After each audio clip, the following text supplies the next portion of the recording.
Ladies and gentlemen, good afternoon and welcome back to our YouTube channel once again. And it is my hope and prayer that this video is actually going to find you guys in good health. Personally, I am fine, as you can see. Kisumu is also fantastic. And maybe you could also let me know where you're watching the video from. The county or the country, in case you are out of the republic. Look, leo. I'm actually heading to Seme for some funeral. A friend of mine lost the mother, and she's being buried today. He's also one of the members of this channel. So I'll be going there immediately after this particular video. Ladies and gentlemen, William Ruto's strategy for 2027 is now very clear. Let me just reveal to you guys William Ruto's strategy for 2027, and then I'm going to explain to you guys why William Ruto's strategy is going to fail miserably, and William Ruto is definitely going to be a one-term president. William Ruto's strategy for 2027 is very simple, because so far today, William Ruto is one of the most unpopular politicians we have in the Republic of Kenya. You know, William Ruto was a populist politician. He was able to persuade people to vote for him. He created a kind of some kind of support, euphoric support, and most of his supporters were very hopeful that he was going to change a lot of things. Then when William Ruto took over, things started changing. Things became worse for his supporters. So William Ruto has come up with a strategy for 2027. And that strategy number one is to accumulate money and then unleash that money at the right time. And that's why when he met with the members of parliament, Kenya Kwanza members of parliament at State House this week, and they challenged him to reduce the cost of living, he was very clear that you don't have to be popular all the time, that you only should be popular at the right time and at the right moment. William Ruto hopes that with money, then at the right time, he will be able to unleash that money. In fact, what is happening currently in the Republic of Kenya is that a lot of deals are being cut left, right, and center in the hope that enough money, campaign money, will actually be raised. So his strategy is to accumulate enough money, then pump it on Kenyans, because it actually worked on the Kikuyus in the last election. He hopes that he can work on other Kenyans too. His second strategy, which is currently applying, is that William Ruto wants to increase the cost of living. And the cost of living is going to be so high. So high. That's why when William Ruto took over, the first thing he did was to remove the subsidies. And that's how the fuel, for example, increased by 20% instantly the moment he took over.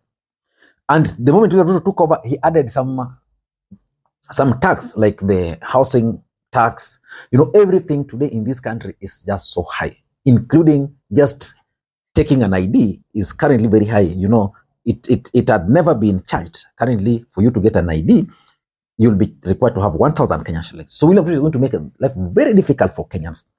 And Kenyans have the tendency of getting used to it. So Kenyans will get used to it. Then 2 years into the election, William Ruto will announce a reduction of, for example, IDs, maybe to 200, to 200 bob, from 1,000. Kenyans will feel a bit of relief. It's going to reduce, for example, the cost of some of the taxation. Some of the taxes is definitely going to reduce them a bit, and Kenyans are going to feel the relief.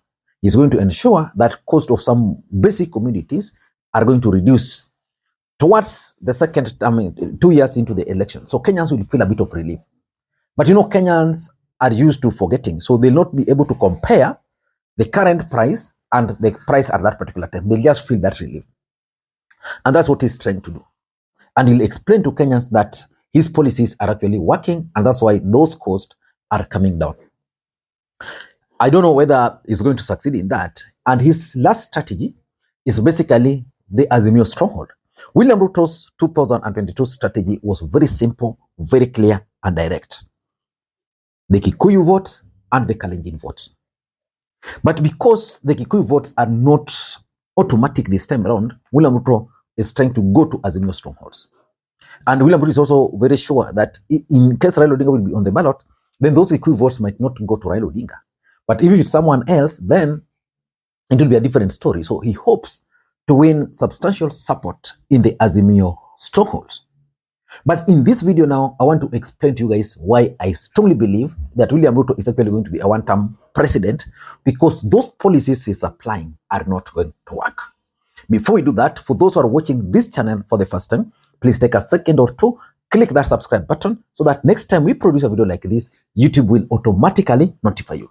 And to the subscribers, I want to continue thanking you guys for your continued support, because without that support, this channel cannot be where it is. Ladies and gentlemen, without any further ado, let me explain to you guys why William Ruto's strategy for 2027 is not going to work. Number one, the fact that Raila Odinga and Uhuru Kenyatta are not interfering with William Ruto, and the fact that Uhuru Kenyatta and Raila Odinga are not running the country, William Ruto will not find anybody to blame.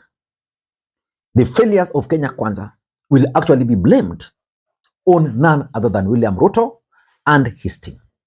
And that's why William Ruto's allies are currently jittery. And they're raising some of these concerns with Ruto. And Ruto is not listening. And just like Didmas Baraza put it plainly, that some individuals are actually drunk with power. Basically, was referring to Ruto as drunk with the power. The truth is, William Ruto will not have Raila, he will not have Uhuru to blame. Currently, they are still trying to blame Uhuru Kenyatta, they are still trying to blame Raila Odinga, but Kenyans are already telling them off. And that's why, if you've been keenly following them, they've now started pulling back from that kind of blame games. Number two, why the strategy is not going to work is the church. In the last election, William Ruto really used the church effectively. And he used the church in a way that the church was able to really rally their supporters to his side. The other day, I saw Simba Arati when Ruto was in Kisii. Simba Arati was giving an example of one of the church leaders who was Ruto's ally. And that one time he went to that church, and in the process of preaching, he realized everybody just removed their handkerchief and they were order. So they were just flashing UDA.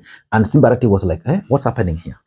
So some of these people are currently very bitter with William Ruto. The church is also trying to reinvent itself because they've realized that William Ruto really just played them. So I don't think William Ruto will be able to persuade the church. I don't think William Ruto will get the church platform to brand Raila Odinga names, to brand others' name. I don't think there's any church leader who will dare to provide Ruto with the kind of platforms and with the kind of talks they used to do or entertain during the last election. I've already seen the Catholic Church already castigating the president and the policies. Other churches also. When was the last time you saw a group of church leaders calling for a press conference to praise Ruto? Never. In fact, the last time William Ruto was in Mombasa, a church leader tried to really press him. The congregation told him off. So I think Ruto has also lost one of his core support base, which is the church. And again, if William Ruto had hoped that he was going to win the support of the Muslims, I think his stand on the Israeli-Palestine is also going to affect him in a very big way, because there's a way the Muslim normally side with the Palestine. So when it comes to religion, I think it's not going to really have a bigger impact like he did in the last election. The third reason why William Ruto is going to lose the election is because the hustler narrative is dead. Mutahi Ngunyi crafted for William Ruto a hustler narrative. And that hustler narrative is actually what propelled William Ruto to the presidency, if you ask me. Forget about the rigging. Rigging happens, but it has to be possible to rig. You must have created something to convince people that you had the support. So the hustler narrative is currently dead in the Republic of Kenya. I am 100% sure that there is no way William Ruto can stand on a podium today and tell Kenyans that their problem is Uhuru, their problem is Raila, their problem is Gideon Moi. I don't think he will be able to do that. Kenyans will kick him out of the podium. The truth of the matter is that in the last election, William Ruto was able to rally his supporters around that hustler narrative. It's dead. If you still believe that hustler narrative is alive, show me. Because the Boda Boda guys are already complaining. The Mamambogas are complaining. The people who voted for Ruto, the hustlers, are being affected the most. So William Ruto successfully used the hustler narrative to create a class war between the haves and the have-nots. That narrative is dead. And because the narrative is dead, there is no way William Ruto will be able to revive it.